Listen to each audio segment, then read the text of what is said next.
चलिए, जो हमारा समाज कहाँ जा रहा है। लाइव फास्ट के सभी दर्शकों को बहुत बहुत साधुवाद है और मैं ये कहना चाहूँगा कि सभी इस चैनल को सब्सक्राइब करें और सपोर्ट करें। समाज कहाँ जा रहा है? देखिए राकेश जी, सबसे पहले तो आपके दर्शकों को हर हर महादेव। मेरा नाम यति सत्यदेवानंद सरस्वती है और मैं अखिल भारतीय राष्ट्र संत परिषद का हिमाचल, पंजाब और हरियाणा का प्रभारी हूँ। और हमारे गुरु जी महामंडलेश्वर यति नरसिंहानंद गिरी जी महाराज हैं, जो कि शिव शक्ति धाम डासना के महंत हैं।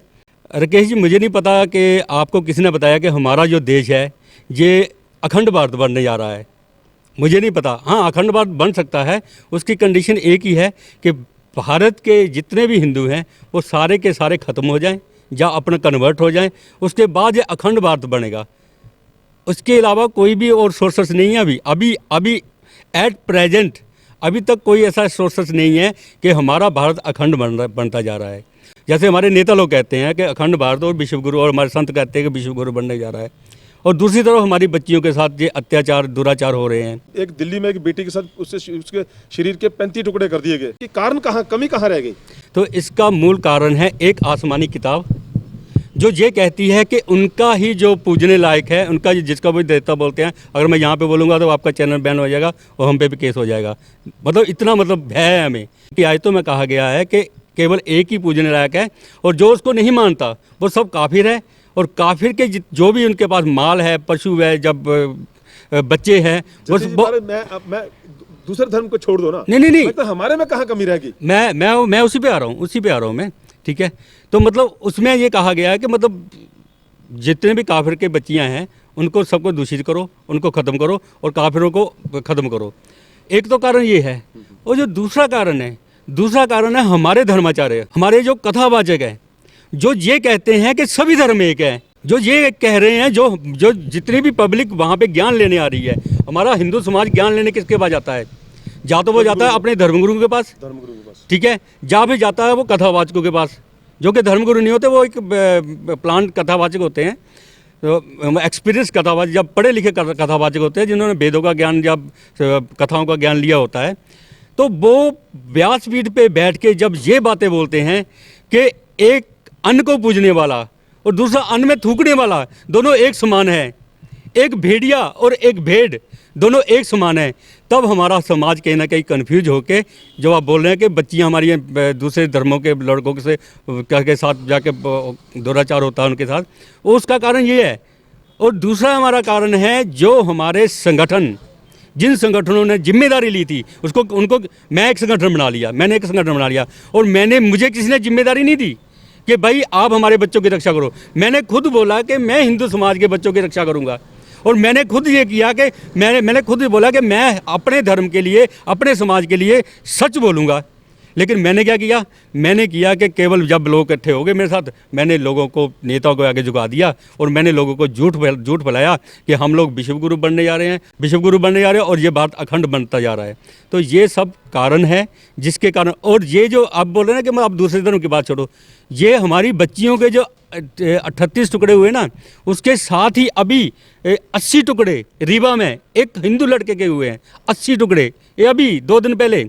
लेकिन यहाँ पे बात हम लोग केवल वहीं की करते हैं, यहाँ के मतलब हमारे ये तथाकथित हिंदू संगठन है, ये हमसे बुलवाना चाहते हैं, ठीक है। लेकिन जो असल में भारत में हो रहा है, पूरे भारत में जगह जगह पे हमारे बच्चों के सर काटे जा रहे हैं, हमारी बच्चियों के साथ दुराचार बिना एक दिन खोए भी हमारी रोज़ बच्चियों के कत्ल हो रहे हैं।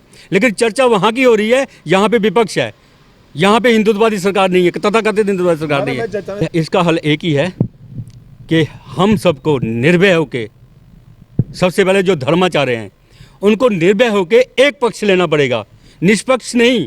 निष्पक्ष से कुछ नहीं बचने वाला।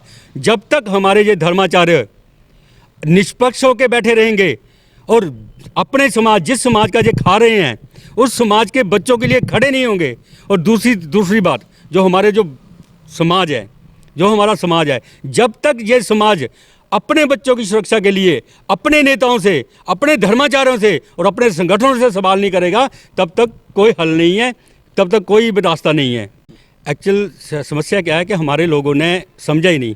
जो हमारी स्कूलिंग एजुकेशन है ना, वो मैकेले की हमको एक देन है। मैं अब देन बोल रहा हूँ तो मतलब लोग कुछ भी समझ सकते हैं उसको, लेकिन मैकेले से पहले मतलब हमारी जो स्कूल एजुकेशन सरकारी स्कूल एजुकेशन है, ये मैकेले के देने से पहले हमारे जितने भी बुजुर्ग थे वो सारे मदरसों में पढ़ते थे, अरबी पढ़ते थे, फारसी पढ़ते थे और अरबिक पढ़ते थे मदरसों में जाके। हमारे जितने भी गुरुकुल, उससे पहले गुरुकुल पढ़ती थी, स्कूलिंग पढ़ती नहीं थी, वो स्कूलों में गुरुकुल हमारे समाप्त हो गए थे।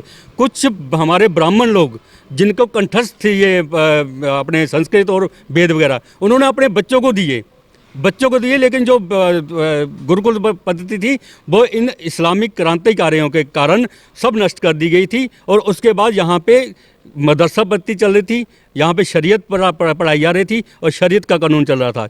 अब जब मैकेले ने ये एजुकेशन आरंभ करी तो उसने एक कंडीशन रख दी कि इस एजुकेशन में, इस स्कूलिंग में कोई भी व्यक्ति अपने धर्म की शिक्षा नहीं दे सकता। और दूसरी बात जो आप बोल रहे हैं कि हमें स्कूलों में एजुकेशन, अरे भाई हमें क्यों स्कूलों में एजुकेशन देनी चाहिए अपने धर्म की? जब कुरान की एजुकेशन मदरसों में दी जा रही है, मस्जिदों में दी जा रही है, बाइबल की एजुकेशन चर्च में दी जा रही है, गुरु ग्रंथ साहब की जो एजुकेशन है वो गुरुद्वारा साहब में दी जा रही है, तो हमारे मठ मंदिर क्या कर रहे हैं? हमारे धर्माचार्य क्या कर रहे हैं? हमारे जो मंदिर हैं, मठ बने हुए हैं, ये क्या कर रहे हैं? उनकी जिम्मेदारी है हमारे बच्चों को संस्कृत की एजुकेशन देने की, हमारे बच्चों को धर्म की एजुकेशन देने की। लेकिन वो क्या दे रहे हैं? वो ये बता रहे हैं कि साईं भी एक है, पीर भी एक है, इस्लाम भी एक है, कुरान भी एक है, सब एक है।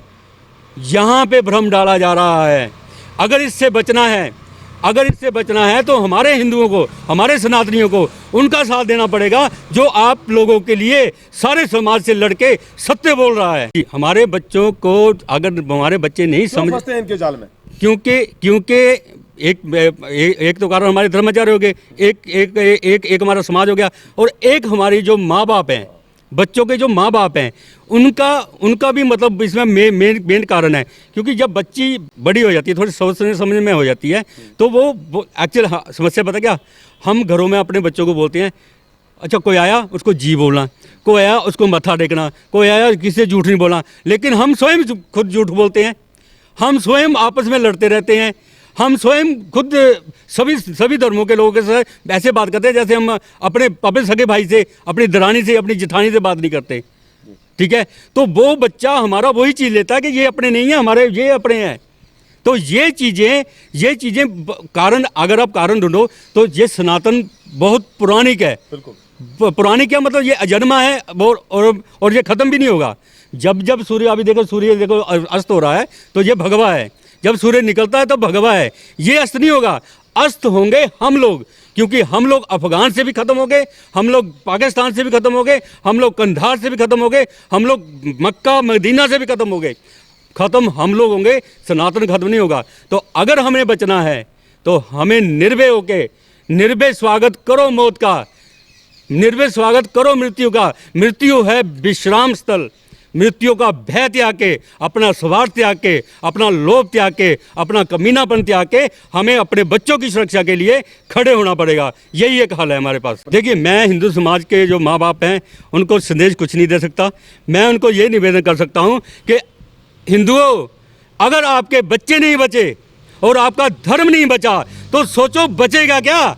ये जो तुम लोग आराम परस्ती में लगे हुए हो, ये जो तुम लोग कोठियाँ, बंगले, गाड़ियाँ खड़ी करने में लगे हुए हो, अपनी संस्कृति को ख़त्म कर रहे हो, अपनी कुल परंपरा को ख़त्म कर रहे हो, अपने पूरे जो भी आपकी पद्धति है जिससे आपके पितर रुष्ट होते हैं, जिससे आपके पितरों को भोग मिलता है, जिससे आपके देवताओं को भोग मिलता है, वो सब कुछ आपने नष्ट कर दिया है। मेरे आपसे हाथों के यही निवेदन है कि कम से कम अपने बच्चों को बचाने के लिए अपने सनातन की ओर लौटो, और ये जो तुम लोग भ्रमित होकर घूम रहे हो इन सबको छोड़ो। नेताओं की चाटुकारिता छोड़ो, संगठनों की चाटुकारिता छोड़ो, और अपने धर्म गुरुओं को ये सवाल करो कि ये बताओ कि हमारे बच्चे बचेंगे कैसे, हमारा धर्म कैसे बचेगा। अगर आपका धर्मगुरु ये बोलता है कि भाई हमें इससे मतलब नहीं है, तो उस धर्मगुरु को ऐसे छोड़ दो जैसे चंदन पे लिपटा हुआ सांप अजगर होता है ना, ये अजगर हैं, इनको ऐसे छोड़ दो जैसे अपने शरीर पे अजगर लेटा हुआ हो। तभी आप लोग बचोगे, तभी आपके बच्चे बचेंगे। बस मेरा यही निवेदन है। पूरे भारत की बात नहीं कर रहा हूँ, हिमाचल में खड़ा हूँ। कांगड़ा में अकबर ने कांगड़ा के जितने मंदिर थे सारे तोड़वाए थे, पूरा राजेश्वरी मंदिर पूरा तोड़वाया था, कभी भी वो ज्वाला जी माता मंदिर नहीं गया। लेकिन देखो आज भी हमारे जो लोग हैं वो ये भेंटे गाते हैं कि नंगी नंगी पैरी राजा अकबर आया और सोने का छत्र चढ़ाया। कहाँ चढ़ाया? राजा रणजीत सिंह ने छत्र चढ़ाया। अरे तो हम लोग सच भी नहीं बोल पा रहे हैं, तो ऐसी कौम को कौन बचाएगा? महादेव भी नहीं बचाएंगे। कम से कम सच बोलना सीखें और सच को स्वीकार करें, ठीक है? ये 370 हट गई, वो हट गई, उससे तुमको क्या फायदा? जाके एक परिवार बसा के बताओ कश्मीर में हर रोज वहाँ पे कश्मीर में हिंदू मारा जा रहा है। जो नौकरी कर रहे हैं वो स्थापित भी नहीं है, वो केवल वहाँ पे दिहाड़ी लगा रहे हैं। जो नौकरी कर रहे हैं वो उनको भी नहीं जीने दे रहे हैं। 60% हमारी फौज कश्मीर में लगी हुई है और हम यहाँ पे सपने ले रहे हैं कि हम अखंड भारत बनाने जा रहे हैं। मैं तो धन्य हूँ अपने हिंदुओं पे और धन्य हूँ हमारे राजनेताओं पे। तो महाराज जी, आपने हमारे चैनल के लिए समय दिया, आपका बहुत बहुत धन्यवाद। आपका बहुत बहुत धन्यवाद। तो मेरा हिंदुओं से यही निवेदन है, अपने बच्चों को बचा लो। हर हर महादेव, हर हर महादेव, हर हर महादेव। तो देश हमारे साथ महाराज जी जिन्होंने काफ़ी हद तक तीखे सवालों का जवाब दिया और तीखा बोले। दुख तो गुरु हर मनाता है, लेकिन वो कहाँ तक समझ पाते हैं, लेकिन हिंदू नहीं समझा पा रहा। ये बड़ी दुख की बात है। हम अपने बच्चों को साथ ले जाने जाते हैं, हम अपनी ही खुशियों में लग रहते हैं, बच्चा लग रहता है, जिसके कारण बच्चे बिगड़ते जा रहे हैं। दिन प्रतिदिन जो देखने को मिल रहा है, मोबाइल पे बिजी है, लेकिन धीरे धीरे जो हिंदू समाज है वो कहाँ जा रहा है? जो सभी को दिख तो रहा है, पर देखते कहाँ है? मोदी जी कुछ करें, जोगी जी कुछ करें, धर्मगुरु कुछ करें, हम कुछ नहीं करेंगे तो कुछ नहीं होगा। देखते रहें लाइव फास्ट न्यूज़। फिर किसी और जगह पर किसी और सवाल पे सुखविंदर के साथ आर के।